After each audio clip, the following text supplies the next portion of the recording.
Hello, everyone. I'm Mike here. I'm sitting here with Jeremy Aston. He's a chartered financial analyst and one of our valued team members, of course. And so we're going to talk a little bit about the market updates that we're making in the portfolio, Jeremy, for March of 2023 here. So, uh, first of all, I always like to start off these videos by asking you, all right, here we are. It's the beginning of March.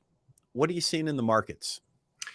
Yeah, sure. So, as you know, Mike, the markets have been very volatile, lots of ups and downs over the past year or so, and we are continuing to see more of the same. The markets are really struggling right now. It seems to me they are. It's looking at what the Fed is doing and really just trying to determine which direction the Fed is going to go with interest rates. Got it. So we have the Fed out there doing what the Fed does. And sometimes, Yeah. they've made it very clear that they don't give a hoot about what happens to the economy or to the markets. All they care Hmm. about is inflation. And Yeah. so they're keeping a close eye on that, right? Absolutely. And this time it seems to be different than over the past 10 to 15 years where the Fed seemed to have the markets back. That doesn't seem to be the case this time around. Like you mentioned, the Fed has given the market indication that they're not going to be a backstop this time, that they are truly in the fight to lower inflation. Right. And each time the market seems to think that the Fed is going to slow down interest rate increases or stop, uh, we see another hot inflation number come out, or we see, for instance, the jobs numbers continue to be super strong.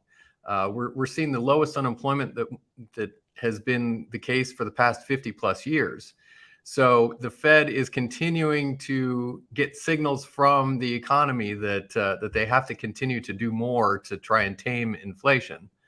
So the market's really going between a push and a pull here. Got it. So we've got the market I think I heard you tell me earlier, it feels like it's on pins and needles almost, Very much trying so. to gauge what the Fed's going to do so it can determine, hey, can we go forward? Can we go back? Like what's going to happen here? And so there's a lot of uncertainty. So let's go ahead and, wrap this around and talk about how does this impact how we're managing portfolios? Yeah. So given the lack of certainty in the market, lack of any sort of real direction, we have positioned the portfolio much more defensively. And that simply means that we have a good portion of the portfolio in short-term fixed income instruments. You've seen interest rates go up over the past year plus. So short term, that gets us, kind of call it the 4% type return. That's almost a sure thing.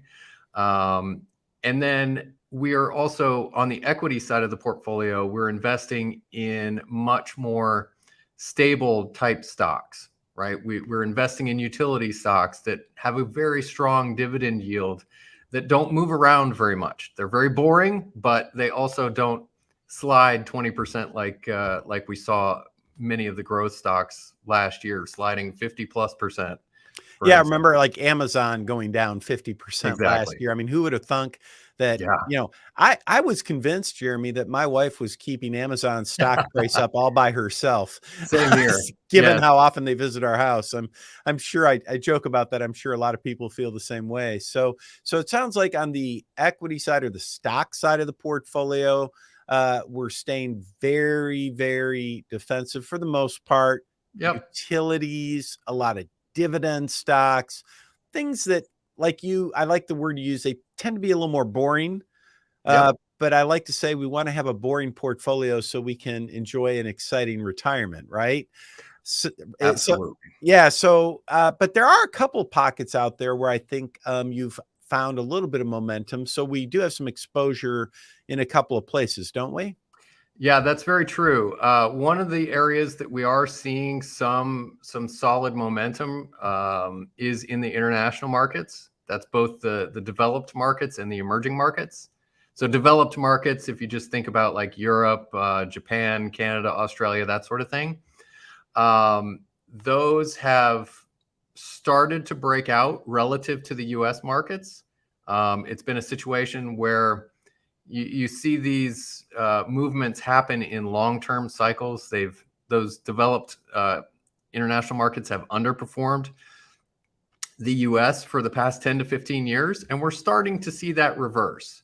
So we have moved a portion of the portfolio into international markets. Kind of like dipping our toes in the water there, right? It's not like we're putting huge percentages there, exactly, but it's time in our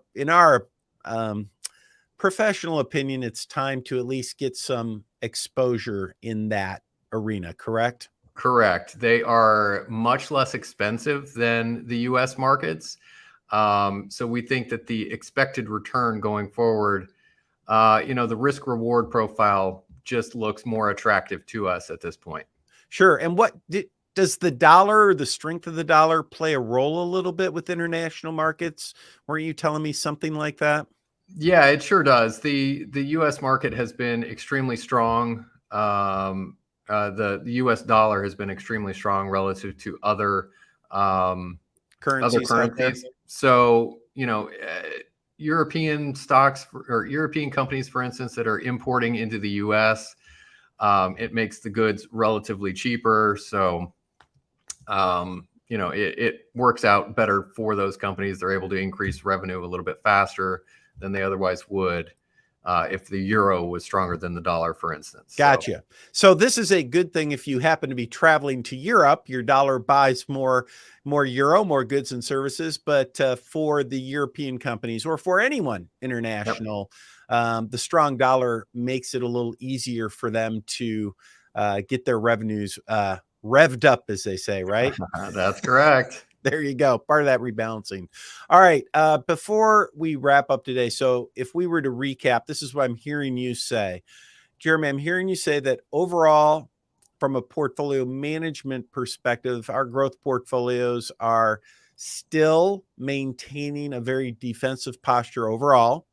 That's still having a lot of exposure to short-term fixed income, earning that 4 or 5% range. Still with the dividend stocks, still with the utility stocks, but we are kind of dipping our toe in the water on some international positions just to, see if we can capture some of that, that historical flow where, as you mentioned, you have these periods, long periods of time where U.S. markets outperform international, but then it flips and international outperforms U.S. So we want to get some exposure to that. How am I doing? Did I kind of summarize that pretty well? Yeah, that sounds like a perfect summation to me. Okay, fantastic. So any last thoughts before we wrap up for today? No, I think that you hit the nail on the head. We are just continuing to watch and see what the Fed does. If we get to the point where we are seeing light at the end of the tunnel with regard to interest rate increases, that will likely be a signal to the market that there's green light ahead, right? So we're waiting to see what's going to happen on that front, and hopefully the Fed does not break something, so to speak, and drive us into a recession. That always a possibility, but we're waiting to see which way things go before we make any huge changes to the portfolio. I understand. That sounds very prudent to me. And again, our goal is to try to create a smoother path, not a bouncing up and down path as best we can. So obviously we're talking about the markets. Nothing's guaranteed. Nope. Past performance, no guarantee of future results and all that other stuff.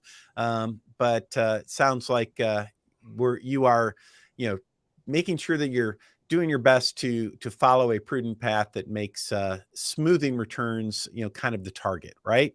Absolutely. We're looking to hit singles and doubles, and we're not swinging for the fences, if I can use a baseball analogy. There you go. I like that. All right, Jeremy, thank you so much for joining us. And for all of you out there, if you have questions, please give us a call. We love to talk to you, and hope you found this update to be helpful.